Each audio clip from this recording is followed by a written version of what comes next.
Hi hello ಎಲ್ರಿಗೂ ನಮಸ್ಕಾರ. Welcome back to Shilpa Santosh YouTube channel. So ಇವತ್ತಿನ ವಿಡಿಯೋದಲ್ಲಿ ಏನಂದರೆ ನಮಗೆಲ್ರಿಗೂ ಗೊತ್ತಿರೋ ಹಾಗೆ ನಾಳೆ ಭೀಮನ ಅಮಾವಾಸ್ಯೆ. ಸೊ ನಾನು ಯಾವ ರೀತಿ ತಯಾರಿನ ಮಾಡ್ಕೊತಾ ಇದ್ದೀನಿ ಪೂಜೆಗೆ ಅಂತ ಹೇಳಿ ಈ ವಿಡಿಯೋನ ಮಾಡ್ತಾ ಇದ್ದೀನಿ. ಸೊ ಈ ದಿನ ಏನಂದರೆ ಶಿವ ಮತ್ತು ಪಾರ್ವತಿ ದೇವಿಯನ್ನು ಭಕ್ತಿಯಿಂದ ಪೂಜೆ ಮಾಡುವುದೇ ತುಂಬ ವಿಶೇಷ ಅಂತ ಹೇಳ್ಬೋದು.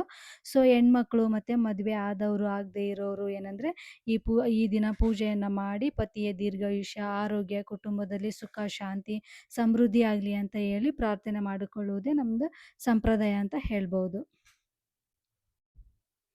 ನಾನಿಲ್ಲಿ ಪೂಜೆಗೆ ಅಂತ ಅರಿಶಿನ, ಕುಂಕುಮ, ಗರಿಕೆ, ಬಿಲ್ವಪತ್ರೆ ಮತ್ತು ವಿಭೂತಿ, ಕರ್ಪೂರ, ಕಾಯಿ, ಮನೆಯಲ್ಲಿರೋ ಸಿಂಪಲ್ ಆಗಿರೋ ಎಲ್ಲ ಐಟಮ್ಸ್‌ನೇ ತಗೊಂಡಿದ್ದೀನಿ.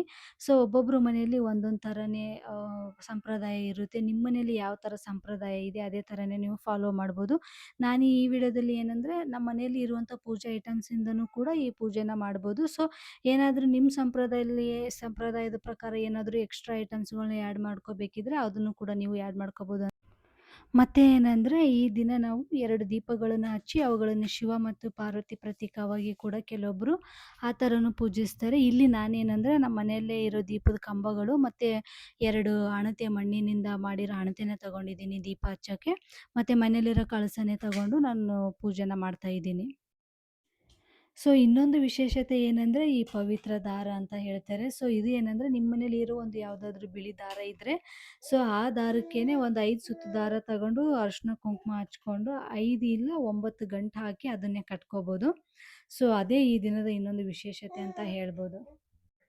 ಈ ಭೀಮನ ಅಮಾವಾಸ್ಯೆ ಏನಂದ್ರೆ ಬರೀ ಪೂಜೆ ಮತ್ತು ಹಬ್ಬ ಆಗಿ ಆಚರಣೆ ಮಾಡೋದಷ್ಟೇ ಅಲ್ಲ. ಇದು ಪ್ರೀತಿ, ನಂಬಿಕೆ, ದಾಂಪತ್ಯ ಬಂಧನ, ಕುಟುಂಬದ ಮೇಲಿನ ಕಾಳಜಿಯ ಸಂಕೇತ ಅಂತ ಕರೀತಾರೆ. ಯಾಕಂದರೆ ಆಗಿನ ಕಾಲದಲ್ಲಿ ಏನಂದರೆ ಹೆಣ್ಮಕ್ಳಿಗೆ ಕಷ್ಟ ಬಂದಾಗ ಶಿವಪಾರ್ವತಿ ದೇವಿಯ ಮೊರೆ ಹೋಗಿ ಅವ್ರ ಹತ್ರ ಏನಂದರೆ ಉಪವಾಸ ವ್ರತ ಮಾಡಿ ಭಕ್ತಿಯಿಂದ ಪೂಜೆ ಮಾಡಿ ವರ ಪಡ್ಕೊಂಡು ಏನಂದರೆ ಎಷ್ಟೋ ಜೀವನದಲ್ಲಿರೋ ಕಷ್ಟಗಳನ್ನು ದೂರ ಮಾಡಿದ್ದಾರಂತೆ. ಸೊ ಅದು ಒಂದು ಸಂಕೇತವಾಗಿ ನಾವು ಈ ಪೂಜೆನ ಮಾಡ್ತೀವಿ. ಈ ಪೂಜೆಯ ವಿಶೇಷತೆ ಏನಂತ ನಾವು ಮುಂದಿನ ಪೀಳಿಗೆಗೆ ತಿಳಿಸೋದೇ ನಮ್ಮ ಜವಾಬ್ದಾರಿ. ಸೊ ಮುಂದಿನ ವಿಡಿಯೋದಲ್ಲಿ ಸಿಗ್ತೀನಿ. Thank you.